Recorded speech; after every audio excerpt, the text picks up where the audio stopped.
Santa Perawan Maria, Ratu Rosario.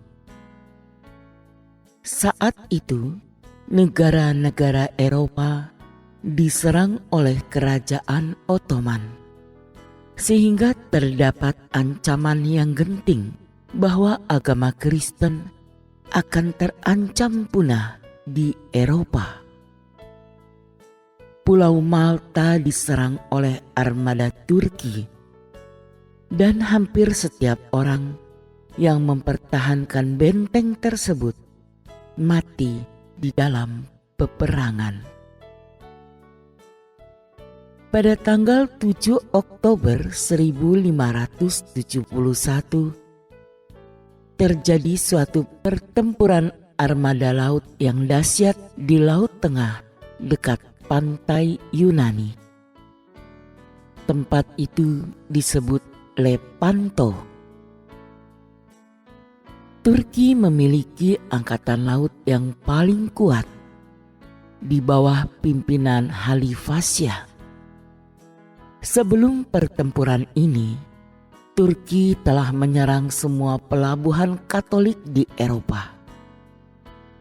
Paus Pius V yang pada waktu itu duduk di tahta Santo Petrus di Roma menyerukan supaya semua orang Katolik di Eropa bersatu dan bertahan terhadap serangan armada Halifasyah.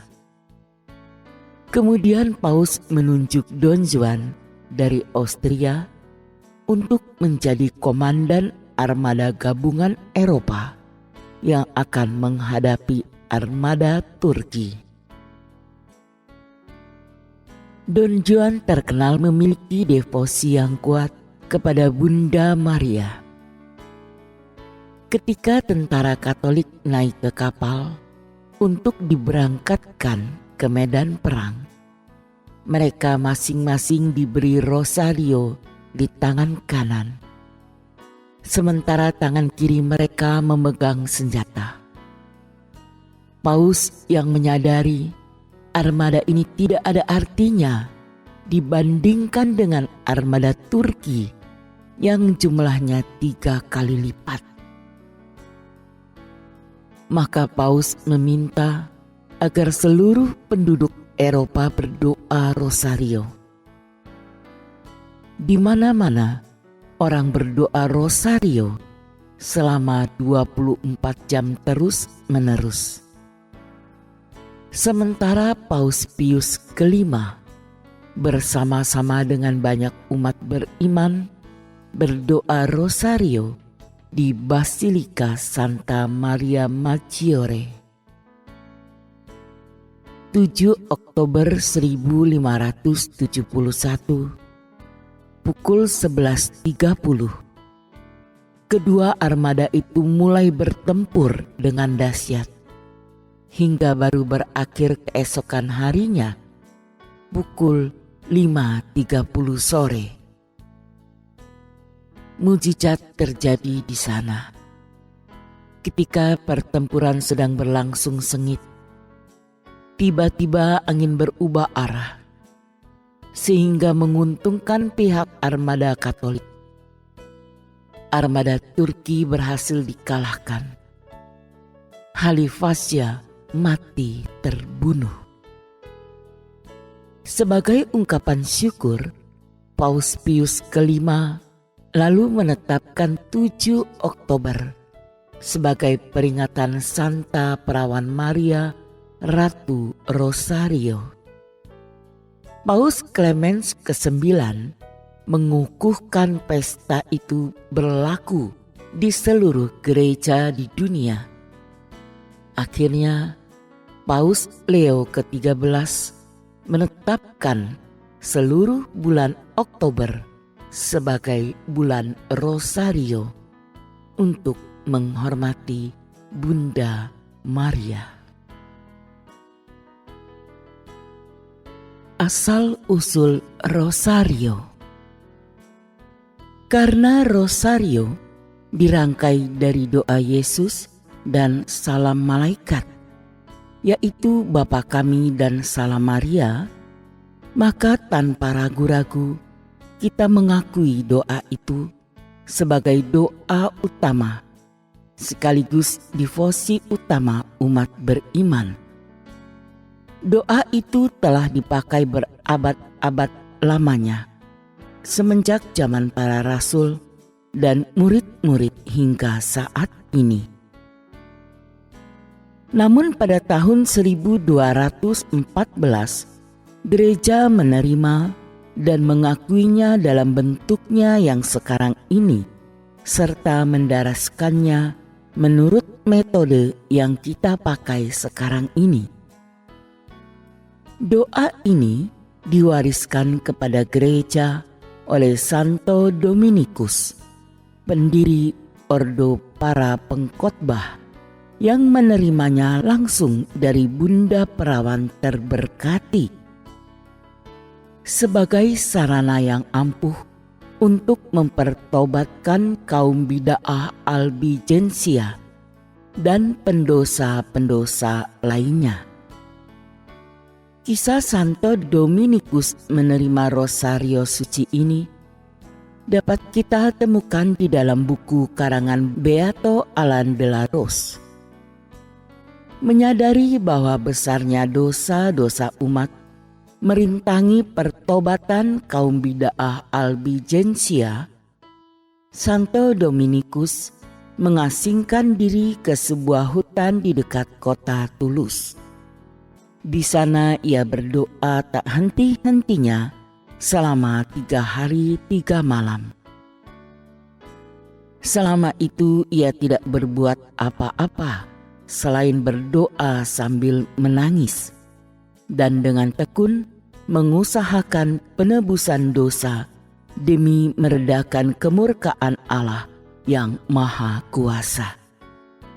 Ia berdoa dan bermati raga dengan pengendalian diri yang sungguh-sungguh, sehingga badannya menjadi lemah dan rapuh. Akhirnya ia jatuh sakit parah. Pada saat itulah Bunda Maria didampingi oleh 3 malaikat menampakkan diri kepadanya dan berkata, "Dominikus yang terkasih, tahukah engkau senjata ampuh yang dipakai Tritunggal Maha Kudus untuk membarui dunia ini?"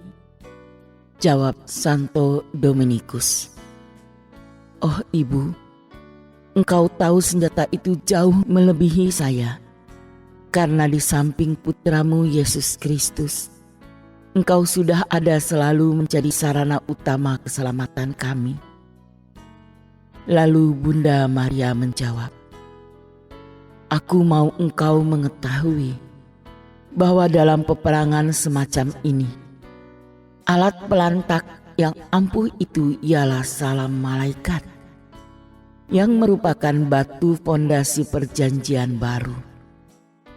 Oleh karena itu, kalau engkau mau menemui jiwa-jiwa beriman yang bersikap keras dan memenangkan mereka bagi Allah, wartakanlah mazmurku." Dominikus merasa terhibur lalu bangun.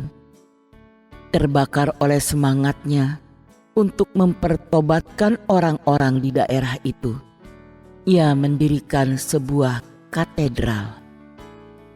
Pada suatu hari, malaikat-malaikat yang tak kelihatan membunyikan lonceng-lonceng untuk mengumpulkan orang-orang di daerah itu. Lalu Dominikus mulai berkhotbah kepada mereka. Pada awal khotbahnya terdengar letusan halilintar yang menggemparkan.